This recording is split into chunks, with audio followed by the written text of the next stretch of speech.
वालेकुम नाज़रीन, तुसी वेखन दे अकरम उदास ऑफिशियल चैनल ते मैं तुहाडी मेज़बान सूफिया सिकंदर आज़म। नाज़रीन अज असीं गल कर रहे हैं चल मेरा पुत्त 2 ते 3 जिहड़ी मूवी है उहदे उत्ते ते तुहानूं मैं सब तो पहले दस्सां कि चल मेरा पुत्त 2 दे विच तुसी एक ऐसा चेहरा वेखिआ, नया चेहरा। वो चेहरा नवा तो कोई नहीं, क्योंकि अगर असीं गल करिए तो चेहरा बहुत ज़्यादा पुराना भी एक जानिया पहचानिया वे, लेकिन फिल्म दे विच वो नवा वे। तो तुहानूं मैं दस्सां कि वो चेहरा कौन है, तुसी मैनूं दस्सोगे या मैं तुहानूं दस्सां। तो मेरी दिल करता है कि क्यों ना तुसी उन्होंने गाने जो गुनगुनाते भी रहते हो तो सुनते भी रहते हो, तो खास तौर पर साड़ी जो यूथ है उन्होंने बहुत ज़्यादा पसंद भी करती है। तो मैं तुहानूं दस्सां कि बंदा बन जा बई, मैं तुहानूं नहीं जो कह रही, बिल्कुल तुहानूं मैं एक थोड़ा जिहा हिंट दिता है कि तुसी उत्थे तक पहुँच जाओ तो तुसीं सियान लवो कि मैं किहदा जिक्र भी करनी आ।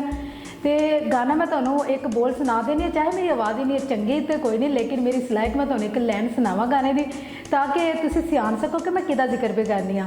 बंदा बन जा दिला दे जानिया, मैं तेरे नवे आई हुई हाँ। जी भाजी तुसी बिल्कुल ठीक पहुँचे हो। हाँ मैं उन्हों का जिक्र कर रही हाँ। हाँ तुसी भी ठीक पहुँचे हो। जी तुसी तो ठीक ही पहुँचे लग गए हो। ओ तुहानूं नहीं पता चलिया मैं किहदा जिक्र कर रही।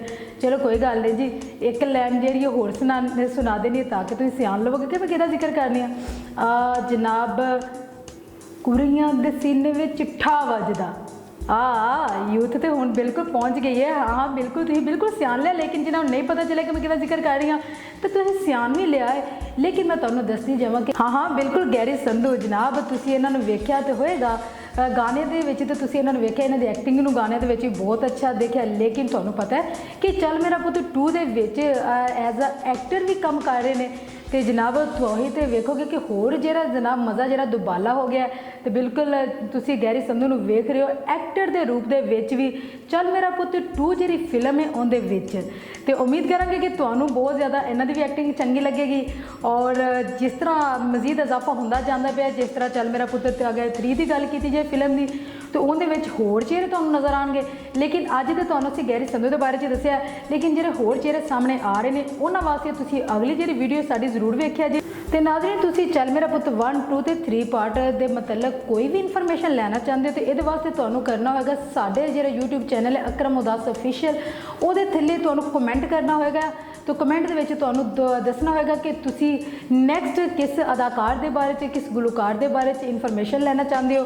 तो उम्मीद है कि असीं तुहानूं जरूर देवांगे। इस दे नाल ही अपना रखिया जाए ख्याल, तो सानूं दवो इजाजत, ते रब राखा।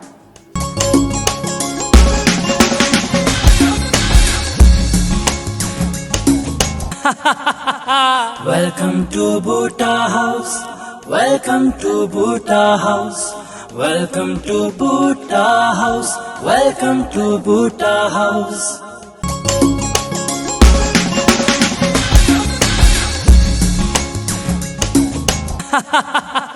Welcome to Bhuta House.